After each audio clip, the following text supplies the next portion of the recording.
Hi, I'm Ryan. Welcome to my shop. Today we're going to be taking a look at this $90 drill press.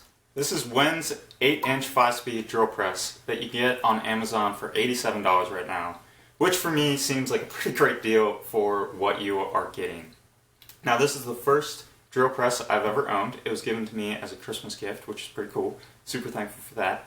And as I mentioned, it's the first drill press I have owned, and so if you're here looking for a thorough review on this drill press, how it compares to others on the market, this is not going to be the video for you. I don't think I have the experience with drill presses to be able to give you that.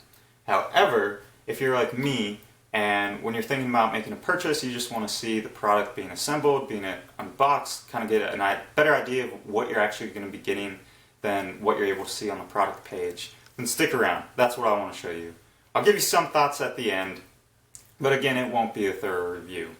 So with all that being said, let's unbox this.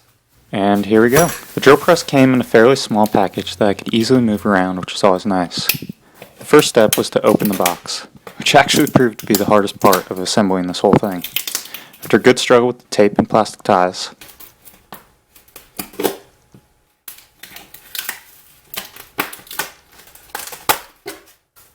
and a very good struggle, I finally managed to open the box to reveal some instructions, a box with the chuck key and chuck, a bag containing a few bolts and handles, the base plate, and the drill press shaft. Underneath the top layer of styrofoam was the table and the motor that were both easily removed. With all the pieces unpacked, I could move on to assembling everything. Overall, I was pretty amazed by how easy this thing was to put together. The first step was to install the shaft to the base plate. The drill press comes with three 3/16 inch bolts that are easily fastened down. Once the shaft was in place, I was able to slide the table on and tighten it down. With the table on, I could then lift the motor and set it down on the shaft. To secure the motor in place, there are two screws that get tightened by an Allen wrench that comes included with the drill press. With that done, the handles are then easily screwed into place. Finally, I can move on to installing the chuck. Now the directions said to wipe it down with a cloth and take 4/0 steel wool to remove any burrs. I only had 000 steel wool and honestly didn't know if it was necessary, so I just gave it a quick little wipe. With everything wiped down, I could place the chuck on the shaft and gave it a couple good whacks with my rubber mallet. A couple quick tugs on it and I was pretty sure it wasn't going to come off. All that was left to do was to plug it in, turn it on, and then have a slight panic attack wondering why it wasn't working until I realized the power strip I was using was switched off. With the power strip on, I could switch on the drill press and happily listen to it hum along.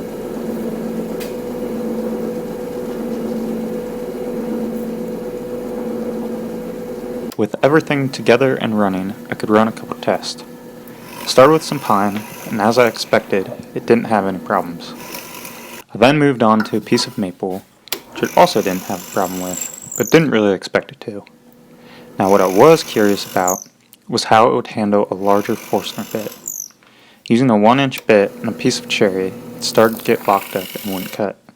But all hope was not lost because I could lower the speed, which should help the lockup problem. To lower the speed of the drill press is a pretty straightforward process. Like most drill presses, the belt adjustment is located on top and is accessed by lifting this lid. Before moving the belt though, you have to loosen the tension by unscrewing this little knob, which will release the motor to move back and forth. With the tension loosened, I was able to move the belt to the lowest setting by twisting the spindles as I pushed down on the belt.